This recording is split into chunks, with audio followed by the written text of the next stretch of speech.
fratelli e sorelle, buonasera. I miei fratelli cardinali sono andati a prenderlo quasi alla fine del mondo, ma siamo qui. Desde los confines del mundo. Vamos a contarles historias raras, historias de náufragos, historias de sobrevivientes. Mucha de la gente que hace esta crítica son literalmente liliputienses. Nos dijeron tantas cosas. Liliputienses. Bienvenidas y bienvenidos a Noticias desde Lilliput. Buscamos en el diccionario de la Real Academia Española de Letras y nos encontramos con la siguiente definición. Liliputiense, por alusión a los habitantes de Lilliput, imaginados por Jonathan Swift, 1667-1745, en sus viajes de Gulliver. Adjetivo, dicho de una persona, extremadamente pequeña o endeble. También utilizado como sustantivo. Sinónimos, diminuto, enano, pigmeo. ¿Y qué pasa si nos sentimos aludidas y aludidos? Es más, ¿qué pasa si en vez de un epíteto que recibimos, lo transformamos en una decisión? Queremos ser liliputienses. Tomamos nuestro lugar, lo hacemos parte de nuestra identidad, como referencia de nuestras fortalezas y también de nuestras debilidades. Podemos pensarnos en forma compleja, es decir, pensarnos en forma no dicotómica, como buenos o malos, como unos contra otros, o en todo caso, podemos problematizar esta mirada, el punto de vista, la divisoria de aguas. ¿Qué es lo que queremos que nos ponga de un lado o del otro? Cuando usamos algunas palabras abstractas, como corrupción, seguridad, pobreza, inflación, déficit, amor, ¿en qué contexto estamos hablando? ¿Desde qué realidad cotidiana? ¿Desde qué mirada? No porque todo sea relativo, porque no vayamos a distinguir entre el bien o el mal, pero vamos a problematizar desde dónde lo hacemos, para aclararnos, en todo caso, a quiénes beneficia tal o cual forma de ver las cosas, y no terminar siendo convidados de piedra.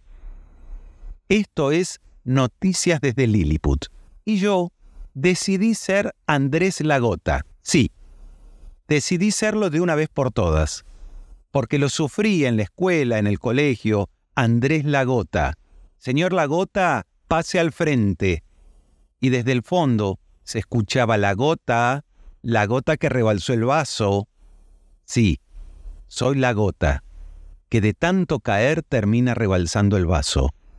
Gota a gota se hace la tormenta.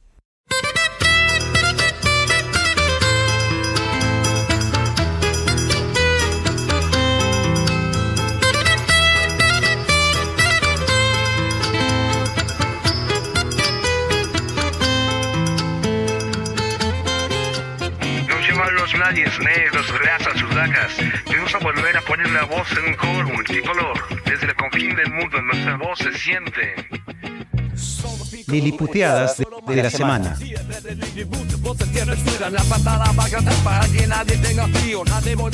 Uno de los hechos centrales de la semana fue el veto del presidente a la recomposición jubilatoria que había votado el Congreso con amplísima mayoría en las dos cámaras. ¿Recomposición? ¿Para qué, no? Si va todo fenómeno. Hacemos que la devaluación de diciembre se pierda en el Triángulo de las Bermudas, le achacamos el efecto arrastre a los que vinieron antes, asumimos a principio de mes, pero recién nos estábamos acomodando y listo. Navidad, Año Nuevo, Reyes, nos olvidamos de diciembre y las jubilaciones vuelan. ¿Usted dice que los jubilados recuperaron poder adquisitivo? En dólares, fenomenalmente. En dólares, o sea, voló el poder adquisitivo de los jubilados. Pero la Argentina en dólares está cara también. Esto le decía el presidente a Luis Majul en la entrevista que le hizo en el canal La Nación Más hace unos días. La pregunta que nos hacemos más allá de que vayamos varias veces por día al espejo a ver si nos vieron la cara y se dieron cuenta, es ¿por qué tanta sobreactuación, no? Porque la recomposición que se propone para los jubilados termina siendo un 8% más o menos. No pasaría de 14.000 pesos. Entonces, ¿por qué tanto grito, tanta puesta en escena? Les gusta sobreactuar. Les gusta sobrecumplir. Sí, y si es con el Fondo Monetario, más, imagínate. Según chequeado.com, en el primer trimestre de 2024, el gobierno sobrecumplió con la meta de superávit primario que tenía de 962.400 millones de pesos que había establecido en el acuerdo con el FMI. En marzo de 2024, el gobierno acumuló un superávit primario de 3,3 billones de pesos. Billones de pesos. Casi 4 veces más, devaluación mediante, ¿no? Mientras que en el acuerdo con el fondo, en el Banco Central tenía que haber, en el primer trimestre de 2024, 6.000 millones de dólares de reservas, para ese periodo, el Banco Central sumó, de acuerdo con datos oficiales, 9.000 millones de dólares, sobrecumpliendo el objetivo en más de un 50%. ¿Cómo lo hizo? Motosierra y licuadora. Puso una publicidad hoy que decía, comprando una motosierra, llévate de regalo una licuadora. Dice motosierra y licuadora, o sea, digamos, una promo. Motosierra es recortar gastos y licuadora es licuar básicamente los salarios, licuar los pesos. No te parece nada gracioso. O sea, vos puedes estar a favor o en contra de la idea de que hace falta un ajuste y un ajuste feroz. Ok. Ahora, de la licuadora, el 35% del ahorro se aplica por el ajuste sobre jubilaciones. Entonces, digo, ¿es un chiste? ¿Es gracioso? Esta explicación es del programa de María O'Donnell, Tarde para Nada. Desde la Casa de Gobierno de Lilliput muestran la ristra de motosierras y un licuado multifrutas. Jubilaciones, pensiones, sueldos estatales, universitarios. Hasta los funcionarios del fondo dudan sobre si la situación va a aguantar, porque lo que les interesa a ellos es cobrar. Y para eso, básicamente, tiene que haber a quién cobrarles. Ojo, muchachos, no se guarden la comida porque se vence y hay mucha gente con hambre. Hablando de gente con hambre, parece joda, pero no es. Es Lilliput. Pasan estas cosas. En la cena de Mirta Legrand, sí, en la mesaza de la reina madre, la conductora del programa tiró una frase que yo creo que le compite a aquella otra famosa frase del dirigente de los gastronómicos, Luis Barrionuevo, que dijo cuando recién asumía Carlos Menem en el año 1990, tenemos que dejar de robar por 2 años. Bueno, ¿cómo le competís a la frase de Barrionuevo? Quedó grabada en el bronce. Después de un reinado absoluto, por casi 3 décadas, la reina madre, Mirta, vino a destronarlo y salió con los tapones de punta. Hablando de la situación social del país, les habló a los funcionarios de Lilliput. Escuchen esta frase. Hay gente que hay durmiendo en la calle. ¿Sabes qué pienso yo? Habría que tenerlos una semana sin comer. A ver qué se siente, sí. ¿Qué se siente al no comer? A los dirigentes. Dolor. Eso es terrible.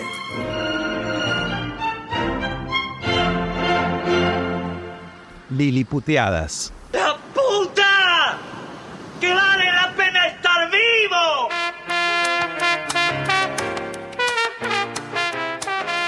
Liliputeada. Evento que nos ayuda a contar lo que pasa en una tierra que a menudo nos duele, pero que queremos entrañablemente. A todo esto, la frase de Héctor Alterio en la película Caballos Salvajes también quedó para la posteridad. En el próximo episodio vamos a recordar esta película, Caballos Salvajes. Aprovecho para recomendarles Imágenes que te cuento. Es un canal de YouTube de Guillermo Fernández. Tiene algunas perlitas imperdibles. Véanlo. Y les pregunto a ustedes, ¿se acuerdan de alguna otra frase famosa que podamos definir, que podamos usar para contar qué es una liliputeada? Aprovechen para dejarlas en los comentarios de Spotify o en nuestras redes sociales. Bueno, y ahora nos conectamos con Santiago Kalinowski. Él es lingüista, es lexicógrafo Es director del Departamento de Investigaciones Lingüísticas y Filológicas de la Academia Argentina de Letras, es columnista en Radio Con Voz y también hace un podcast que se llama Hablando Mal y Pronto. Te damos las gracias, Santiago, por ser parte de este primer episodio de Noticias desde Lilliput. ¿Cómo estás? Bien, ¿cómo estás? ¿Qué tal? Bien, y te quiero dar las gracias por aceptar ayudarnos un poco a encontrar nuestra identidad. Este es el eje de este primer episodio, ¿no? Porque últimamente se está hablando mucho de nosotros y queríamos preguntarte si podías contarnos un poco qué son los liliputienses. Bueno, claro, ahí hay una obra literaria muy famosa que son los viajes de Gulliver, ¿no? De una obra de 1726, que cuenta los viajes de el personaje principal, Lemuel Gulliver. Y entonces, claro, viene viajando y en un momento naufraga y termina en un lugar llamado Lilliput, donde los liliputienses, que son los que habitan en ese lugar, miden 15 centímetros de alto. Entonces, claro, quedó un poco esa palabra asociada a la pequeñez, ¿no? Claro. La cosa muy chiquitita. Después el tipo naufraga y termina en un lugar donde los habitantes de ese lugar son 12 veces más grandes que Gulliver. Es un lugar que se llama Brobdingnag. Y esa no quedó después, no pasó a como si fuese a la cultura general, quedó solo la de los liliputienses, que son chiquititos. La de los gigantes no quedó. Ahora, viste que últimamente se está usando la palabra, los liliputienses, son liliputienses, agenda liliputiense, un poco así despectivamente, no solo en el habla más popular, sino que se está usando desde un cierto lugar de poder. ¿Se usa como referencia de qué, liliputiense? No, bueno, se puede adaptar a lo que sea, cualquier relación metafórica que se puede establecer con lo pequeño, digamos, y ahí tenemos también todo un estigma que siempre cae sobre los enanos. Ser enano está estigmatizado en la cultura, han sido desde hace siglos, digamos, personajes de los cuales reírse, ¿no? Y es un estigma que sigue sufriendo hoy la gente que tiene esa condición, que creo que se llama condroplasia, pero no me citan, googleenlo, perdón, no quiero equivocarme. Quiero decir que en la cultura existe toda una connotación negativa del hecho de ser pequeño, de ser muy bajo, qué sé yo. Y eso se aprovecha discursivamente en contextos de mucha polarización para tratar de instalar como si fuese un eslogan reconocible. Ahí me parece que es bastante un hallazgo, porque no estaba en el mapa Gulliver, tanto como para que todos de hecho, yo tuve que salir en la radio hablando de los liliputienses, porque, como vos decís, la referencia no está tan disponible. Yo lo comparaba con el libro de Rabelais, que es Gargantúa y Pantagruel, ¿no? Entonces, vos tenés el adjetivo en español pantagruélico, ¿no? Que es algo como, también hay un tema del gigantismo ahí, entonces normalmente se habla de comida pantagruélica porque en Rabelais hay como todo un despliegue así de consumo de comidas excesivo de estos gigantes, uno es el hijo del otro, bueno. Y en inglés armaron el adjetivo con el otro personaje, con Gargantúa. Entonces el adjetivo en inglés es gargantuan y en español es pantagruélico. Mirá vos. Y ahí, sí, es raro, porque esas cosas, bueno, las deciden los hablantes medio si no se sabe cómo. Y está la escena, la referencia en la cultura popular más conocida que yo pude encontrar es la de la escena de Kill Bill, cuando Daryl Hannah, el personaje de Daryl Hannah, le lleva la serpiente a Michael Madsen, el personaje de Michael Madsen, que está viviendo ahí en una especie de tráiler en el desierto, y le dice, esta serpiente que te traje es capaz de entregar una cantidad y diríamos en español pantagruélica, de veneno en una sola mordida, pero ella dice gargantuan, from a single bite. Entonces, esas cosas que suceden en la literatura luego pueden pasar al léxico general, más o menos general, dependiendo un poco del caso. La verdad que la obra de Swift es muy conocida, pero no es tan... Es toda una alegoría, ¿no? Imagínate que el tipo gigante viviendo entre los enanos se mete en una disputa de poder con el país de enfrente, que también tienen el mismo tamaño, entonces él se convierte como una especie de arma para mover el equilibrio, podríamos decir hoy con palabras de hoy, geopolítico, ¿no? Porque imagínate, tienen el gigante... Un disuasor sería. Claro, como que hay toda una guerra entre los liliputienses y los del pueblo de enfrente que se... Es muy interesante como metáfora porque esa guerra además es sobre cómo romper los huevos. Si se rompen de arriba o se rompen, o sea, de la punta más chica o de la punta más gruesa. Claro, entonces, claro, es toda una disputa fratricida, terrible, sobre una estupidez. Entonces ahí hay toda una declaración de Swift sobre las disputas entre los países y la política en general. Claro, es gracioso. Claro, que eso además pasó como literatura infantil, pero en realidad es una lectura muy satírica de la realidad que estaban viviendo en ese momento entre Inglaterra e Irlanda, porque Swift viene de Irlanda. Sí, tenés la obra la tenés mucho más fresca que yo. Bueno, porque tuve que repasar un poco a ver por qué me estaban llamando liliputiense. Ahora, Santiago, vos hay algo que planteás recién que me dispara una idea interesantísima, porque estas palabras o incluso las historias tienen una apropiación en el habla popular. Usamos o no usamos determinado término para determinada cosa. Pero en este caso, además de haberse instalado en determinado momento liliputiense y después desvanecerse y demás, se está enunciando desde un lugar de poder, con lo cual también ubica al otro, o sea, se le asigna como una calificación de disvalor, de algo malo.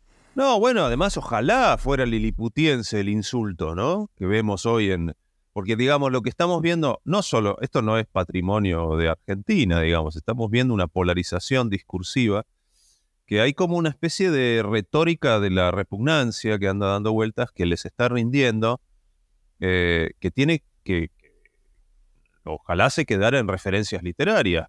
Estamos hablando de, por ejemplo, referencias al sexo anal como una forma de humillación, desde el mismo lugar de poder del que vos estás hablando, vienen referencias a eso, ¿no? El culo y lo anal como una especie de provincia donde unos humillan a otros, ¿no? Con todo lo que tiene eso de homofobia y de estigma sobre la sexualidad humana. Entonces, eso lo estamos viendo. Tenemos casos de ese mismo tipo de despliegue discursivo que se ve que ya forma parte de una especie de como de un decálogo, ¿no? Como si hubiese un manual de comunicación que se van pasando. Un manual de estilo, ¿no? Un manual de estilo, el manual de estilo de los nuevos gobiernos estos, y tenemos instancias de esa discursividad en Brasil, en Estados Unidos, en Europa hay diversos ejemplos. Entonces, a mí me parece que es una... Sí, mi duda hay como una idea no una idea, porque la verdad es que lo fueron logrando, como que ese tipo de declaraciones, como digo, violentas, repugnantes y demás, logran saturar el espacio público, ¿no? Logran instalarse y capturar la agenda de lo que se dice.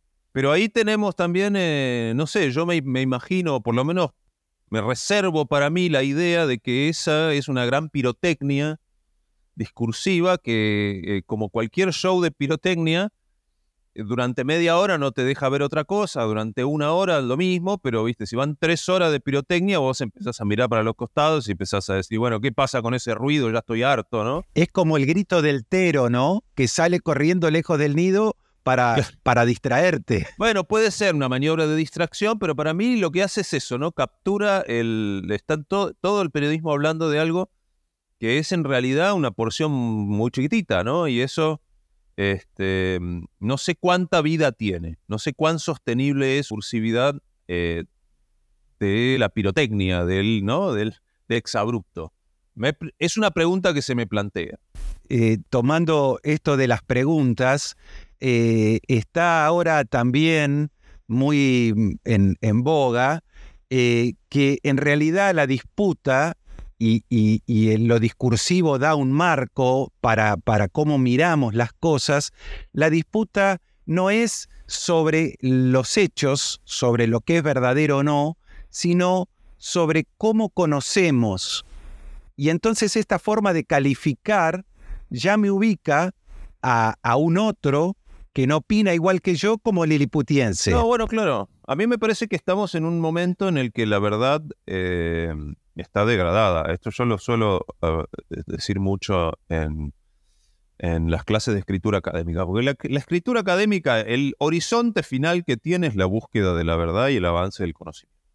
Entonces, claro, yo les digo esto a mis alumnos de 18, 20 años, y ellos ven que aparentemente lo que vale no es la verdad, es cuánto se replica lo que uno dice, ¿no? Porque uno ve posturas que son manifiestamente falsas, pero no hay ninguna motivación de quien la da a circular para dejar de decir eso que es falso, ¿no? O esa estadística que es manipulada, por ejemplo. Porque lo que importa es cuántas veces se replica eso. Y qué impacto puede tener eso en algún tipo de movimiento de acceso o mantenimiento del poder. Entonces, ahí la verdad y la forma de conocer, bueno, me parece que quedaron en un segundo plano, ¿no? Lo que importa ahora es cuántos retweets y si te hicieron el ratio o no te hicieron el ratio. Cuando vos pones una publicación en X, si resulta que tenés más respuestas que likes y retweets, quiere decir que esa publicación fue un fracaso, ¿no? Y si tenés, y por más virulentas que sean las respuestas en contra, si vos tenés el doble de likes y de retweets que de respuestas, resulta que esa es una publicación exitosa. La verdad dejó de estar en el horizonte. Pensaba que, por un lado, esto se mueve en el plano de las redes, que tiene un público, depende qué red, más o menos masivo. Pero a la vez, el formato de caratular a una persona viene desde la época medieval, viene desde antes, desde los griegos, la Ilíada y la Odisea, y como formato permite a la cultura más amplia, a la cultura de grandes masas, entender, este está de este lado, este está de este otro. Nada más que esto está replicado ahora mucho más por las redes.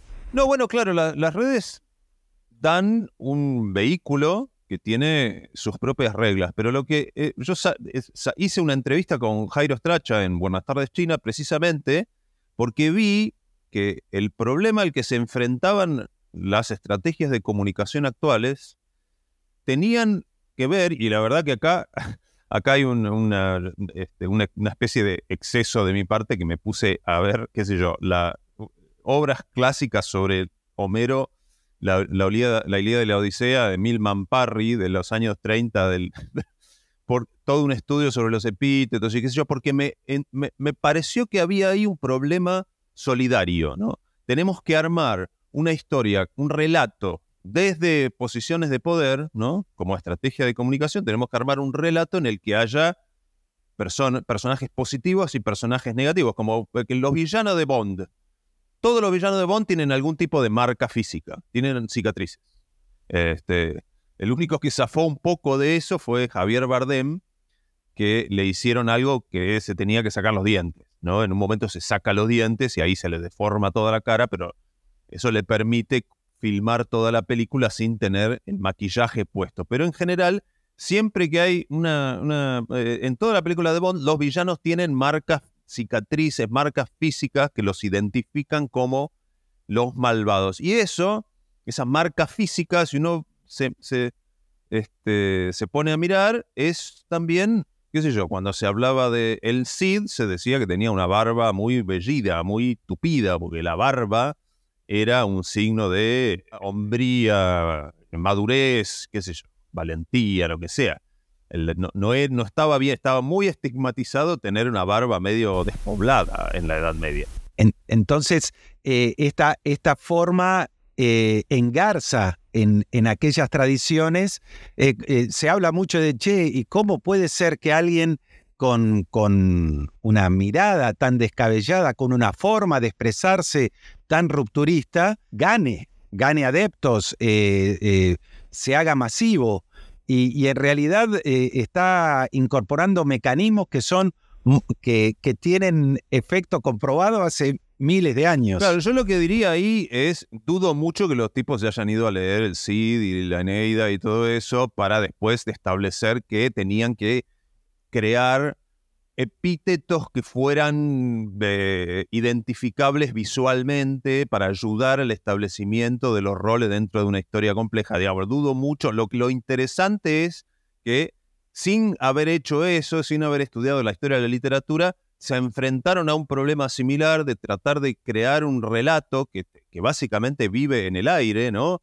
Donde resulta que el villano es el que se tiñe, por ejemplo, qué sé yo, el del Tinturelli, qué sé yo, cómo le dice a uno que se tiñe. Bueno, resulta que parece que hay un valor sobre teñir o no teñirse el pelo que está estigmatizando.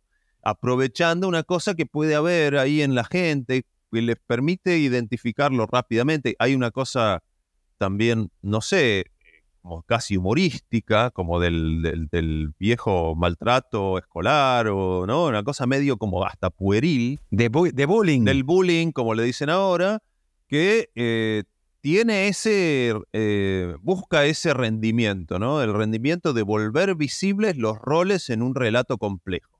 Entonces, claro, los infantes de Carrión no tenían la barba del Cid. Los infantes de Carrión eran estos nobles de pacotilla que andaban ahí, se creían que eran mejores que el Cid, pero eran cobardes. Y el Cid, cuando los bardea, les, como se decía en esa época, les mesa la barba, es decir, les arranca un pedazo, daba el manchón, ¿viste? Sin pelo. Y eso era una forma de, como una cosa parecida a lo que hacía Don Segundo Sombra, ¿viste? Que te metía un tajo en la frente donde no te pasaba nada, no te ibas a morir, porque ahí en la frente hay pura piel, pero te dejaba marcado. Uno llevaba visible la marca de la vergüenza. Bueno, eso mismo hacía el Cid con la barba. Y bueno, mutatis mutandis, ¿viste? Como hay que decir. Finalmente parece que en estas estrategias de comunicación actual se cruzan necesidades solidarias, ¿no? Como decir, bueno, vamos a tener que... creemos los villanos. Bueno, ¿cómo tienen que ser los villanos? Ahí tiene que estar teñido, tiene que ser enano, gordo, petizo, no sé qué. Tiene que ser cruel. Entonces aparecen juegos con los apellidos, con lo del Ali Depósito, la bicha cruel. Había varios ahí dando vueltas. Y parece una estrategia bien clara, que no por rudimentaria uno tiene que subestimarla. ¿Es posible salir de esta forma tan irritante de comunicarnos? ¿Alcanza con que yo al vocero presidencial le diga Adorno en vez de Adorni para contrarrestar este juego? ¿Es solo un tema de la manera en cómo hablamos entre nosotros y nosotras? ¿O hay otra cosa más? ¿Cómo se podría salir de esta dinámica? Mirá, la verdad es que la dinámica se va a caer sola, ¿no? Porque está impuesto este estilo comunicacional y desde el otro lado le dicen al presidente, le dicen presidente y al Adorni le dicen Adorno. Digamos, está como instalado ese código de comunicación, que es un código también presiduende. ¿Qué significa? Que hay un estigma sobre el hecho de ser que no es muy alto, ¿no? Eso es lo que me parece que está dando vueltas ahí. Entonces, parece como que desde el poder han logrado instalar la comunicación en ese espacio, que es un espacio degradado, es un espacio donde está habilitado el insulto, donde el insulto se celebra la estigmatización, se celebra la homofobia, se celebra la transfobia, ¿no? Y se busca impacto de esa manera.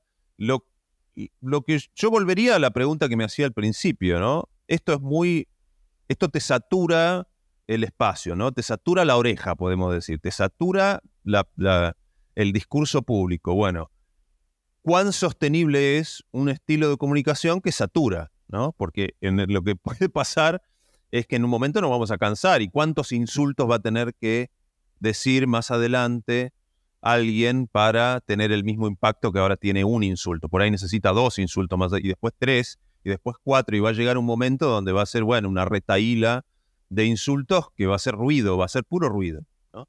Eso por lo menos es lo que a mí me parece que puede llegar a dar un horizonte de fin a esto, que es un momento muy desalentador en la comunicación pública.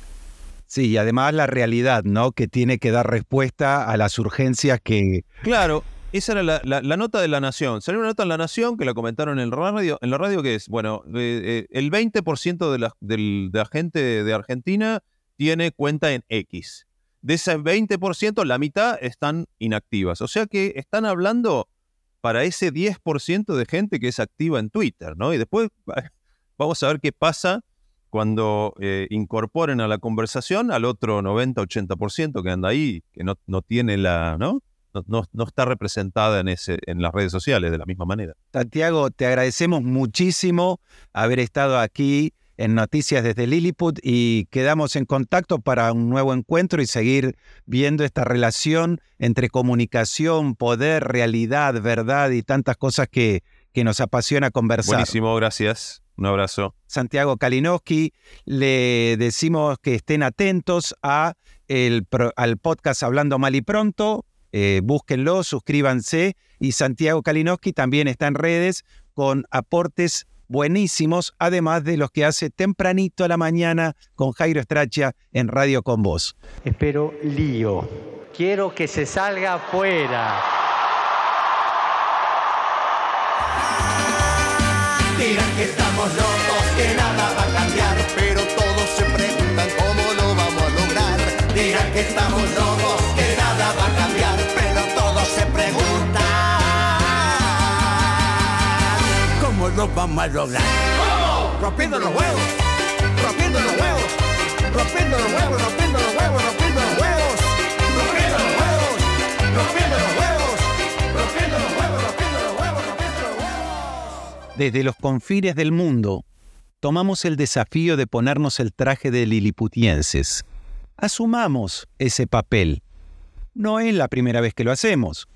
Nos llamaron los nadie, los sin voz, cabezas, la chusma, vagos y malentretenidos, negros o indios de mierda, aluvión zoológico, patas sucias, sudacas, ñoquis, los invisibles. Por si faltaran formas de nombrarnos, últimamente sumaron choriplaneros, putos, maricas, feminazis y ahora liliputienses.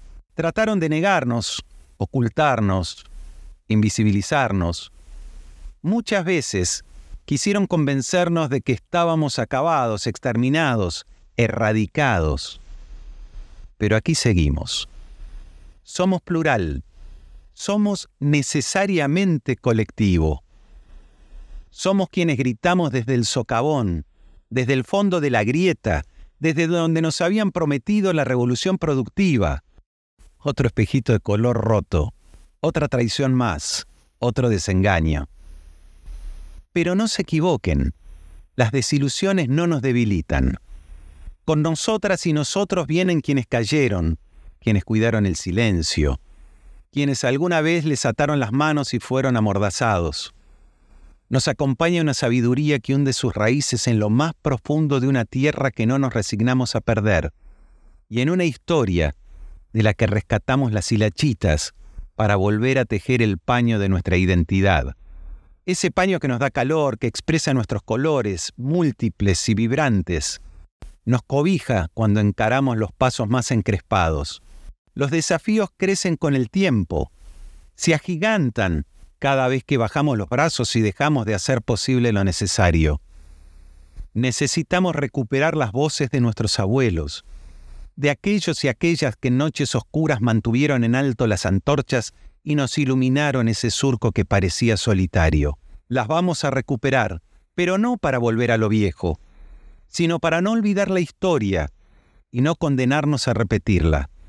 Tenemos el desafío de no conformarnos con lo menos malo, sino de unirnos, de ponernos de acuerdo para ser libres de toda dominación, para que la justicia repare tanto desnivel y para recuperar la soberanía, entendida como independencia y respeto a nuestros derechos. No es gratis, no es fácil, pero aquí estamos. Nos ponemos el vestuario del personaje. ¿Querés que seamos liliputienses? Te lo tomo. Vamos a jugar a eso. Vamos a poner en discusión cómo hay que romper los huevos. Dirán que estamos locos, que nada va a cambiar, pero todos se preguntan cómo lo vamos a lograr. Dirán que estamos locos, que nada va a cambiar, pero todos se preguntan cómo lo vamos a lograr. ¿Cómo? Rompiendo los huevos, rompiendo los huevos, rompiendo los huevos, rompiendo los huevos, rompiendo los huevos, rompiendo los huevos, rompiendo los huevos, rompiendo los huevos. Como todo viaje, empezamos a andar. Por hoy, hasta aquí llegamos con este primer episodio. La verdad que estamos felices que se sumen a este recorrido de las noticias desde Lilliput. No se olviden de suscribirse en las plataformas de podcast y nos pueden seguir en Instagram, Facebook, X, TikTok y YouTube. Suscríbanse, activen las notificaciones y a compartir ideas. Recuerden que cada jueves vamos a publicar el lado A del episodio, con una mirada sobre la actualidad, la agenda liliputiense, con entrevistas, con otras secciones que van a ir apareciendo. Y los sábados, el lado B del episodio. Para aquellos y aquellas que nunca leyeron Los viajes de Gulliver, se los vamos a leer nosotros. Hasta el próximo encuentro.